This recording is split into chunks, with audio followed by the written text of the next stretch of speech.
சொந்தங்கள் அனைவருக்கும் வணக்கம். நான் உங்கள் அன்பு. வழக்கம் போல் இன்றைக்கி காலையில் நம்ம நெல்லுக்கு காலுக்கு வந்தாச்சுங்க. நெல்லு காலுக்கு ஒன்றும் இல்லை, கொக்கு பாத்திரக்காகத்தான். ஏன்னா கொக்கு இந்த ஊடாக்கில் இந்த மாதிரி கேப்பு தெரியுதா, இதெல்லாம் கொக்கு வளர்க்குனது, இந்த பண்ணி நடந்து போன தடம், இந்த மாதிரிக்கான இடங்கள் தான் இது எல்லாமே. பெரும்பாலும் நம்ம வயலில் எந்த அளவுக்கு இன்வால்மெண்ட்டோட வேலை பார்க்குறோம் அப்படிங்கிற பொறுத்து பயிர்களை நம்மளால் பாதுகாக்க முடியும்.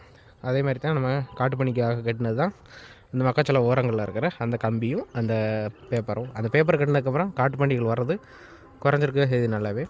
அடுத்தடுத்த வயல்களில் கொக்கு அதிகமாக வளர்ப்புனதுனால எந்த அளவுக்கு தெரியுதா உங்களுக்கு, இந்த மாதிரி கேப் இருக்கிறதெல்லாம். அந்த மாதிரிக்கு கொக்கு வளர்ப்பக்கூடாது அப்படிங்கிறதுக்காக தான் டெய்லி காலையில் நம்ம வரோம். இதை முடிச்சுட்டு 8 மணிக்கு மேலே நம்ம பூ வேறு எடுக்க போகணும். இப்படியே கண்டினியூஸாக விவசாய வேலைகள் நமக்கு நாள் ஃபுல்லாக ஓடிக்கிட்டே இருக்குங்க. அதனால தான் ஒன்லி ஷார்ட்ஸ் வீடியோ மட்டும் நம்ம சேனலில் வரும், ஃபுல் வீடியோ வர்றதுக்கு காரணம் இல்லைங்க. அதனால தான்.